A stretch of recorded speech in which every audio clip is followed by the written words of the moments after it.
Nageenyi keenya kabajaa bakka jirtanitti sinaa ga'u. Akkam jirtu ijoollee? Nagaa keessanii? Kun qophii ayyaana bara haaraa yookiin booqaa birraa sababeeffachuudhaan bulchiinsa magaalaa Bishooftuu kutaa magaalaa Duukamitti argamuudhaan maatii barataa qaxalee fi dandeettiiwwan garaagaraa hedduu qabu tokko gidduutti argamnee ayyaana asitti kabajnee isin waliin dabarsuuf jechaa jirra. Isin baga nagaan bacaqii gannaa ceetanii booqaa birraa nagaan geessan. Egaa ijoollee ayyaana kanaarra haala addaa ta'een si wajjin dabarsuuf jenna. Mucaan kun eeyyuudha dandeettiiwwan akkamii qabaa, maal faatiin beekamaa, maatii keessatti hoo maal akkamii qabaa, maatiin maal jedhu kan jedhu walumaan daawwachuuf jechaa jirra. Nu waliin tura asin.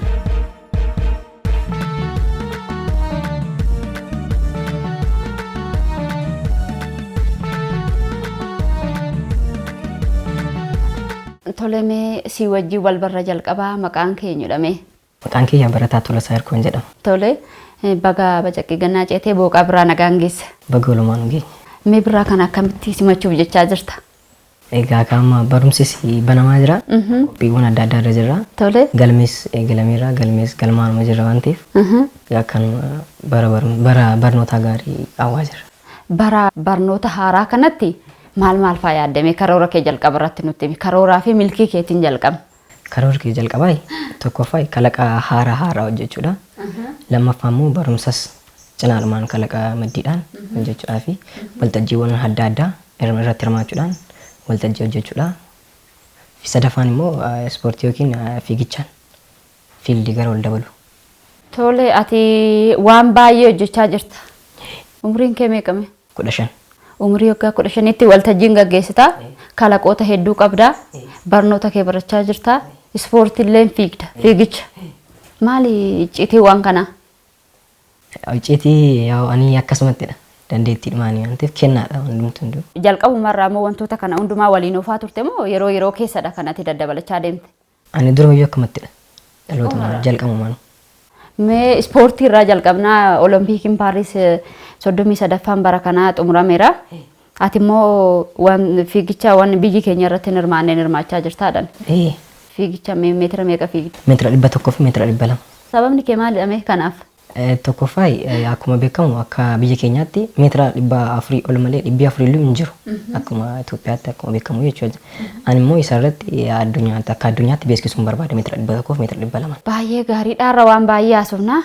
Icciitii baay'ees dhageenya jennee yaadaa jirra maatii keessaa. Nutti himamuudhaaf jedha. Tolasaan nama akkamiiti mee? Ani yeroo baay'ee ergaanumaan beekamu. Ergaa argamuudhaan. Ergaa argamuudhaan meeshaalee garaagaraa bibbituudhaan. Isaa fi yeroo baay'ee immoo waltajjiin gaggeessa. Waltajjii gaggeessite. Tole mee Tolasaanii barataa kutaa meeqaati? 9-10. Amma bara 2017tti barataa kutaa 10tti ganna kana mee akkamitti dabarsitee Tolasaa? Ganna kana yeroo baay'ee ganna darbitee amma xiqqoo roobnis akka baranaa xiqqoon jabaanne ture.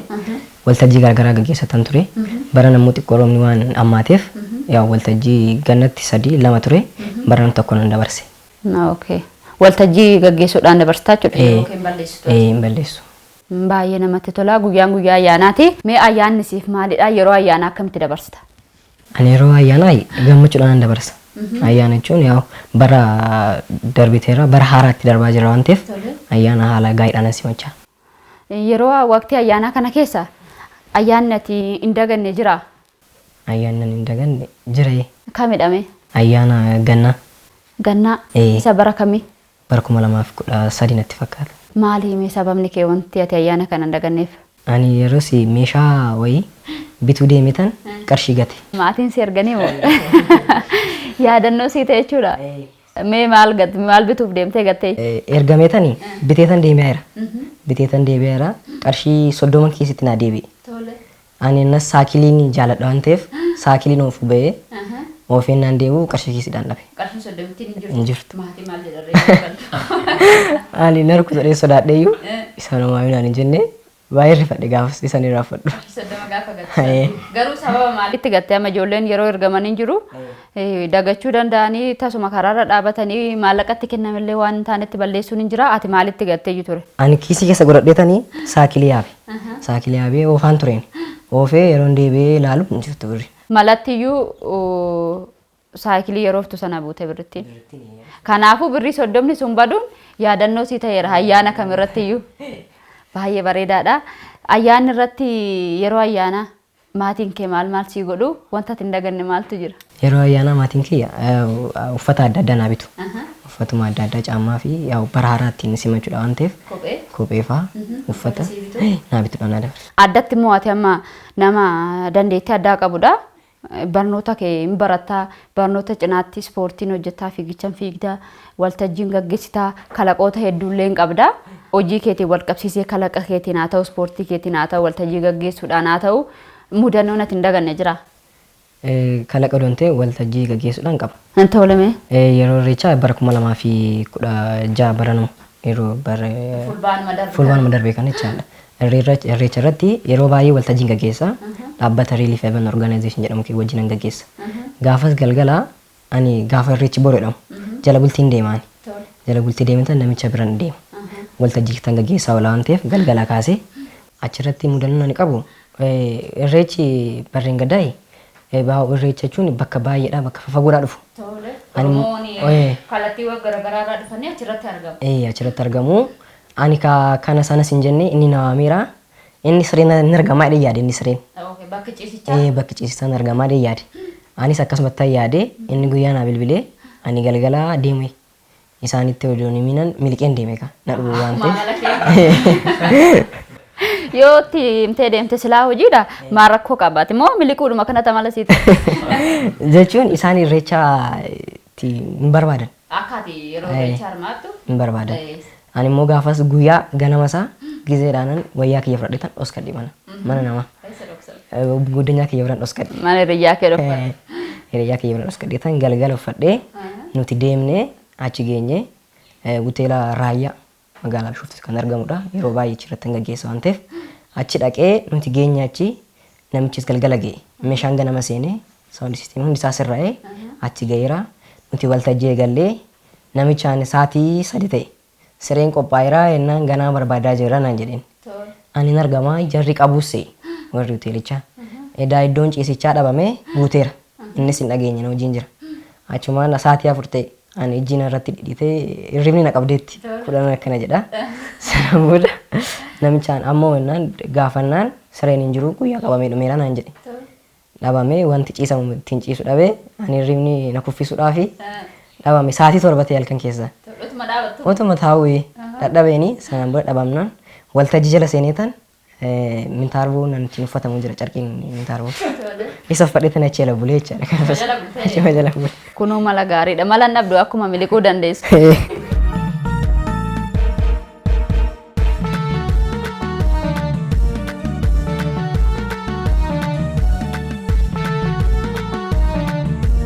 Kun qophii ayyaanaa booqaa birraa sababeeffachuudhaan bulchiinsa magaalaa Bishooftuu kutaa magaalaa Duukamitti argamuudhaan maatii obbo Hirkoo gidduutti argamne qophii ayyaanaa simbiraan gahaa jirrudha. Qophii ayyaanaa simbiraan gahaa jirru kanarraas akka itti bashannanaan waliin dabarsaa jirtan shakkii tokko hin qabnu. Isinis immoo chaanaalii keessan OBN gaamee daawwachaa waan maatiin keessan immoo manatti isinii qopheessan nyaachaa onachaa akka nu wajjin bashannanaa jirtan waan akkan shakkinu. Ammas qophiin keenya akkuma itti fufetti jira. Turtiin keessan ammas nu waliin haa ta'u.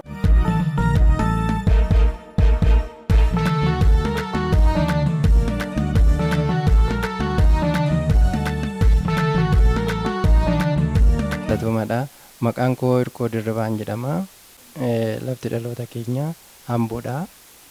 Bakki jiraachaa jirru amma immoo Duukam keessadha. Waaqayyoon kadhanna. Siif haa galatu nu eegdee yoonaan nu geesse ulfaadhu. Nyaata soora keenyaa kana nuuf eebbisi.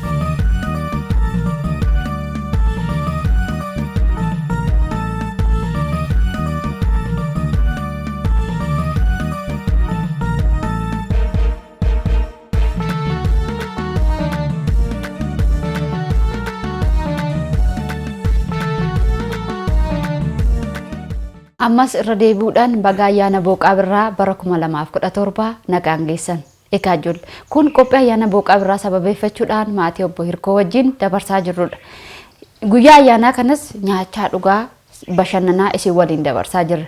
Isinis akkasuma maatii keessa wajjin waan maatiin keessa mana keessatti isinii qopheessan nyaachaa dhugaa bashannanaa televezyiinii keessan immoo OBN gaammee daawwachaa dabarsaa akka jirtan shakkii hin qabnu.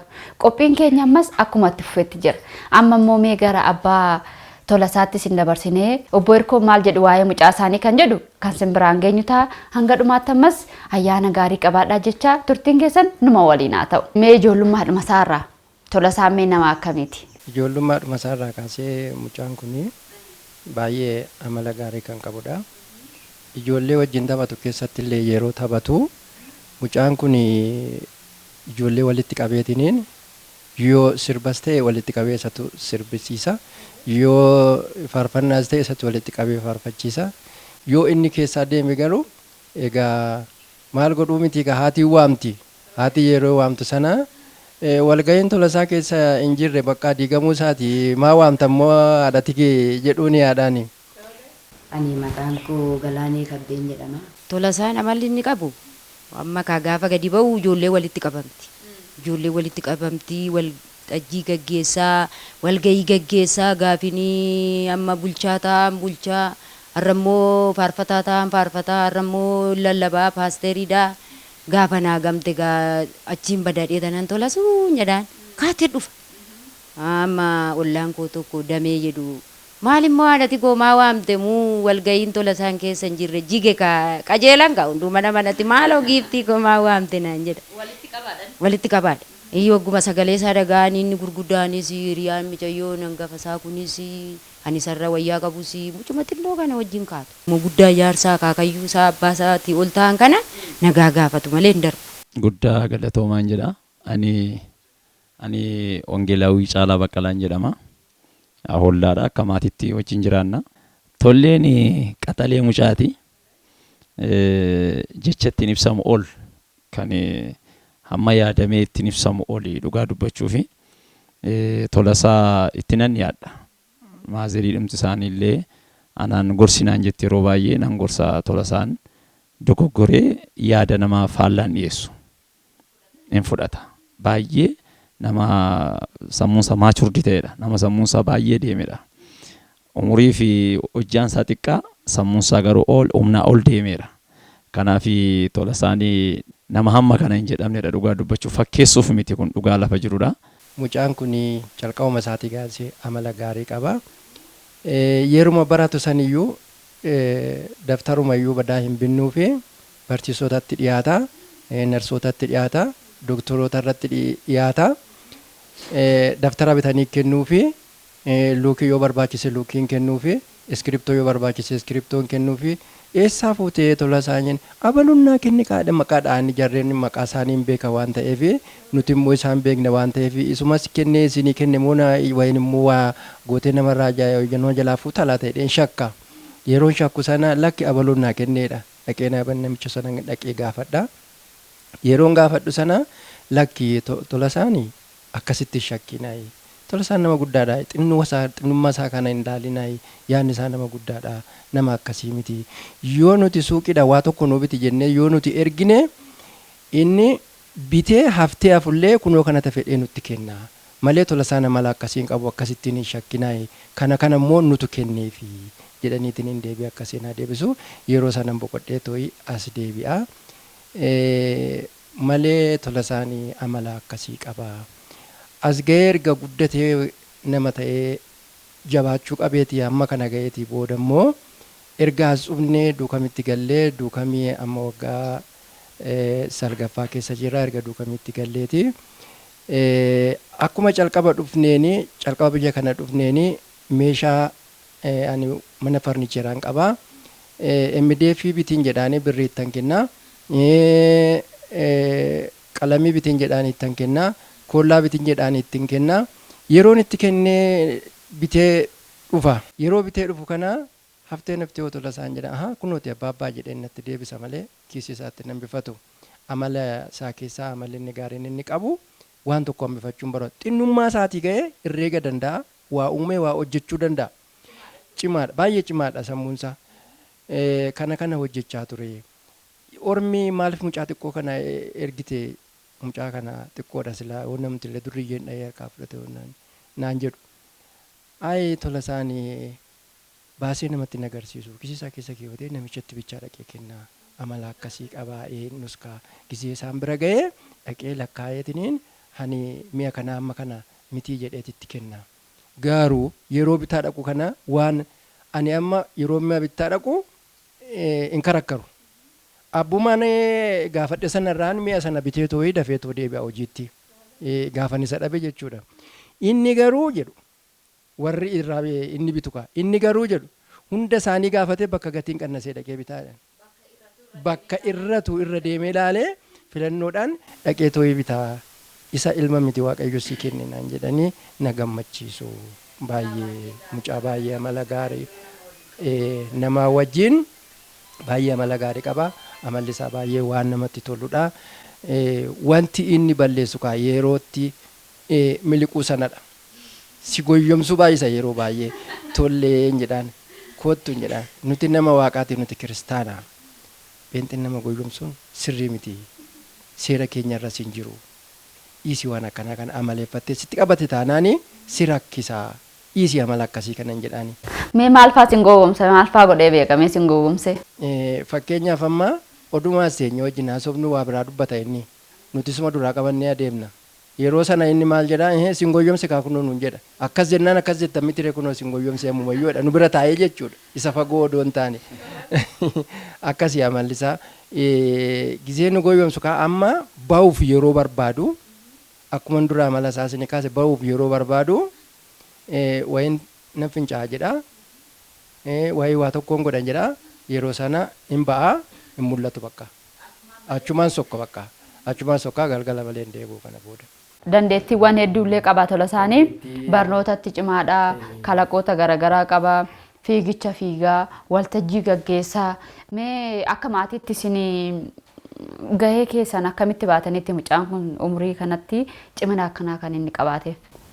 Waa'ee talaqaa irratti haasa'uudhaaf yoo barbaade mucaa kana talaqa gaafa dura calqabu mana barumsaa Haacaaluutti calqabe. Mana barumsa tokko jedhee. Kutaa meeqa baratame yeroo sana? Yeroo sana naannoo kutaa 3 ta'uu 2 ta'uu waan akkasii kanadha. Inni irra gaggaxullee xiqqaadhuma ta'eeti calqabe. Yeroo talaqaa kana hojjechuu calqabu ittan ka'a. Maal calqabe? Istoofii irraa calqabe. Calqabumayyuu. Istoofii kana deemee hojjetaa birrii kana fidee dhufa. Yaa galaanni mucaan kun birrii kana suuqii namaatti fuudha yoo ta'e rakkoo uumaa hubadhu waan kanaan jedhaanii. Haadhaan lakki waan akkasii waan godhamutti tola isaanii jetti. Amma naanna'ee oduma jennu mumullifachaa dhufe. Namoonni waamuu jammaran. Hojii isaa kana arganii too'ee waamuu jammaran. Dhugumayyuu hojjetaa laata jennee haadhaa gaaffii buna bitee dhufaa.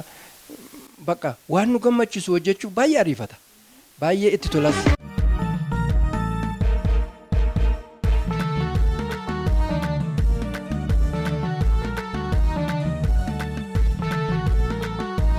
Tole mi'aati maqaa kennutti miti mee tola isaa maal fa'aa akka balleessu nutti himeen dhageenyaarra ijoolleenis dhaga'uudhaaf jechaa jiru. Maqaan koo Tola Shirkoon jedhama. Tola isaanii waan hundumaan biliqa kan hin daganne keessaa iddoo fiigichaatti saayikilii oofaa jira. Gaara Sokorraa gadi deemaa jira achittiin kufe. Yoo maatiitti himne saayikilii waan oofuuf irraa fuudhama saayikilii. Saayikilii waan irraa fuudhamne jennee otoo fiinnu dhakaan dha'ee cabsee inni hin jiru. Inni garuu iddoo fiiguu isaan iddoo saayikilii oofuu cabee isa dhuskee jechaadha. Inni dhoksitaniif jechuudha. Tole. Saayikilii boruu akka oofuun dhiisne jetteet. Kun mee gaarii dhaaree amma otoo achumaan miidhamee raatee maatiin baruu hin qabanii. Sama baruu qabu. Dogoggoraadha jechuudha. Mee kan biraa waan ati hin daganne. Kan hin daganne keessaa mana barumsaatti ijoollee wajjin baratamummaa baay'ee taphata hin jeeqas. Kanaaf yoo magalee hime illoon waan ta'eef hin barataa hin jeequuf namni jenna malee. Amala qabeessadha hin dubbatu jettaan. Barumsa isaatti yaadayyuu cimaadha. Garuu waa'ee jeequmsa isaa waa'ee jarjaruu isaa himtuuf. Kanaa jechuudha waa'ee tola isaa keessa waan ati hin daganne. Tolemee ijoollee karaa chaanaalii OBN gaammeessa daawwachaa jiraniin immoo hundumaanuu baga geessa maqaa boqaa biraatti ceetan jedhin. Kan jechuun barbaadu haadhaa fi abbaa koo bakka geessaniin jedha. Hiriyoota koo wajjin fiiguu ollaa keenya hundaanuu bakka geessan.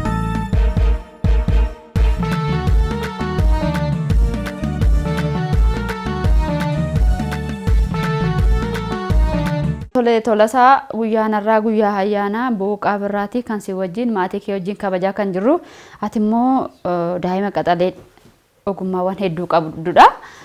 Ogummaa kee kana keessaa muraasa kaasuudhaaf kalaqoota hedduu qabda. Fiigichaan fiigdaa, waltajjiin gaggeessitaa, barnoota keetti illee cimaadha, badhaasota hedduullee ragaadhaaf of harkaa qabda jechuudha. Mee kalaqoota ati kalaqxe kana keessaa mee muraasa maal akka ta'an nutti miti akkatti kalaqxes? Kun kalaqni keenya jalqabaa isa kanadha. Tole. Kalaqni kunis kan adda isa taasisu istoofii dhaabbati. Istoofii dhaabbiiti. Yeroo baay'ee laastikii irra taa'a, qodaa adda adda irra taa'a waan ta'eef qodichi immoo isarraa fakkeenyatee kalaqachuu waan ta'e yookiin haaraa oomishu yookiin fooyyessanii oomishuudha waan ta'eef kalaqachuu. Isuma irraa ka'eetan laastikii irratti kan godhamu sun yeroo baay'ee istoofiin ho'aa gubbaas jalatti siin dabarsa waan ta'eef baqsuudhaan rakkisa namoota baay'ee waan ta'eef kun immoo of danda'ee irratti kan hidhame yeroo ta'u irratti hidhamuudhaan as maddii irratti shunkurtii garagaraa fayyadamuudhaan asitti waan irratti hojjennu asirratti shunkurtii waan garagaraa irratti jechuun ni danda'ama akka makartaafaatti gargaara kun immoo asirratti istoofiidhaan fayyadamu azzalamuu meeshaalee garagaraa kaawwachuudhaan meeshaalee hojjetan kaawwachuu ni danda'ama jechaadha. Kan adda isaati taasisu immoo irratti hidhamaadha. Ofuma isaati jechuudha. Irratti danda'a of dandeetti irratti hidhameera. Asiin immoo balaan tasaa akka muudanneef yeroo baay'ee istoofiin gubachuu danda'a waan ta'eef elektirikoonni garagaraa yoo tasadde goggora qabaatan illee akka balaa namaa irratti numne qaama namaa irratti asiin haguuggii qabaachaa. Haguuggii qaba nama tuqu nama miidhoo jechuudha. Nama miidhoo jechaadha. Tole istoofiin lafatti argaa jirru sunoo. Inni kun immoo istoofiin kun immoo okkubeetarii jedhama. Inni kun immoo inkubeetariidha. Inkubeetarii jedhama. Killee kan falfalchiisudha. Hindaaqqoo ta'uudhaaf. Hindaaqqoo ta'uudhaaf. Akkamitti mee? Yeroo baay'ee hindaaqqoon ho'aa miti yeroo baay'ee ho'aan waan ta'eef irraa nyaattee itti deebiti. Nyaattee ho'isti. Ishiin ji'a murtaa'e qaba ittiin baastu. Kun immoo dhaabbiidha jiin isaa. Torbee lamatti ho'aadha. Ho'a barbaada waan ta'eef keessatti haalumatti akka bahu keessatti illee hin ba'a ho'ichi. Madaalame keessatti ba'a. 30 qabachuu danda'a keessa kutaa keessaa kanattidha. Killee jechuudha. Killee sanaan booda torbee lamaan booda ni falfalchiisa jechaadha. Haaluma salphaatiin. Haaluma salphaadhaan. Lukkuu baay'ee godhachuun hin danda'ama jechuudha. Maalirraa kaatee kalaqxe? Kalaqa kana kanan kalaqe yeroo baay'ee ifaadhaan namni fayyadama. Ifaadhaan guyyaa guyyaa keessa oolchuudhaan galgala immoo ifaa itti banu ampoolii jechaadha. Ampoolii sun immoo torbee tokko caalaa ifuu hin dandeessu. Humna guddaa olitti ho'aa waan ta'eef yeroo baay'eetu immoo hin guba ampoolicha. Kun immoo yeroo baay'ee namni ganama qorsii irratti hojjeta. Ciree irratti. Galgalas akkasumatti irratti hojjetama. Meenni kan biraao? Kun immoo yaadannoodha. Yaadannoo.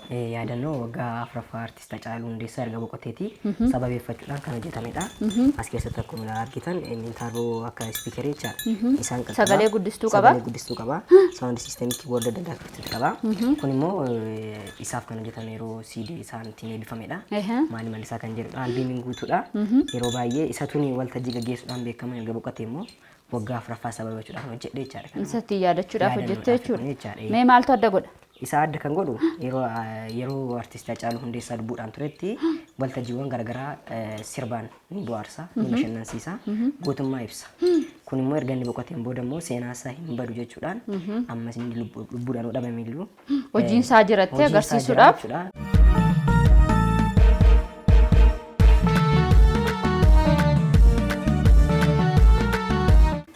Ispaaltii garagaraa irratti konkolaataa iddoo konkolaataan baay'atutti fuulduratti hojjetamuu danda'udha. Karaa fuulduraa ispaaltiin garagaraa yoo jiraate akka balaa namaa irratti hin geessineef miidhaa konkolaataan adda addaa waan jiruuf karaa cinaadhaan karaa maddii isaatiin karaa seensaa kan qabudha. Barri isaa immoo addaan kan banamudha. Kan gubbaas kan jalas addaan tasharraa taasisa jechaadha. Adda kan isa godhu barri isaa fi karaa seensaa duubaa kan qabaate. Balbala isaa fi hojii kee kana balbala kalaqadha manadha waan ta'eef balbala isaa fi karaa seensa manaatu adda isa taasisaa jechuudha. Maalirraa kaatee kalaqa kana kalaqxe? Kalaqa kana irraa kalaqe tokkoffaa yeroo baay'ee daandii irratti karaa maddii hin jiru. Karaa cinaa isaatiin hin jiru. Karaa fuulduraa yookiin karaa keessaa. Seensumsi. Yeroo baay'ee immoo keessatti meeshaaleen garaagaraa hojjetamuu danda'a waan ta'eef balaa tasaarraa eeguudhaaf karaa maddiillee gochuu akka dandeenyudha jechaadha. Tolemee badhaasota hedduus asirratti argina. Badhaasota kee kana maal sababeeffachuun fudhatte badhaasota kaawwattee jirtu kana keessaa immoo addatti kan jaalattu kamidha? Addatti kan jaaladhu ishii kanadha. Tolemee badhaasota maalirratti argattee sababni isaa maalidha? Ishii kana kan argadhe tokkoffaa moggaasa maqaa yeroo naa kennanidha. Magaalaa Bishooftuu irratti waltajjii Relief Urban Organization jedhamu jedha. Isa sababeeffachuudhaan yeroo achitti bulchiinsi magaalaa Bishooftuu maqaa kabajaa naa kennan. Maqaan kabajaa kee maal ture? Promootar Tolasaa Hirkoo. Okay. Isarraa ka'uudhaan kana jaaladhe jechaadha. Kanaaf jaalatta. Kanaaf ani ishii jaaladhe. Isaan kana warra kaanoo. Isaan kana immoo asirratti argitan kana dorgommoota meetira 200 fi meetira 100 irratti hirmaachudha. Fiigicha fiigdaa? Fiigicha meetira 200 fi 100 fiigdaa meetira gabaabaa biyyi keenyatti hin beekamne gara fuulduraatti immoo siin abdattee gara addunyaatti ittiin bahuu dandeessu karaa sana badhaafamte jechuudha. Mee ati kalaqoota kalaqxu kana keessatti yeroo baay'ee ifaa tuttuqxaa jedhama. Ifaa tuttuqxee balaan sirra ga'ee jira. Immoo waan ati irraa barattee ijoolleen akka irraa baratan immoo. Yeroo baay'ee ifaan namummaa ifaa sun kalaqeyyuu akkuma addunyaatti iyyuu inni ajjeestee ifitti. Ifaan Kanaafuu of eeggannoo. Kanaafuu kun dinqii miti jechuuf deemtaadha. Tole. Garuu of eeggannoon jiraachuun dirqama. Of eeggannoon dirqamadha. Waan hojjetan irratti. Waaqa gaditti of eeggannoon dirqamadha jechaadha. Kan ibsuu barbaada. Guyyaa ayyaana bareedaa kabajnee yeroo gaarii waliin dabarsinee ati immoo gara fuulduraatti wantoota amma hojjettu cinaatti waan guddaa hojjettee ofii kee biyya kee addunyaa irratti akka baastee beeksistu wanta akka shakkii hin qabnu. Guyyaan immoo guyyaa ayyaanaati. Guyyaa ayyaanaa kana immoo nama geessan namni jechuu ni barbaadu yoo jiraate meetti madhu. Baga geessan kan jechuu barbaaduuni akkuma uummata Oromoo maraanu baga ayyaana waggaa bara 2016 raabatanii bara 2017tti nagaan geessan jechuun barbaada. Hayyee galatoomee yeroo bareedaa waliin qabaachaa turreef yeroo biraa immoo haala biraatiin waan biraa hojjettee akka walitti deebinu shakkii.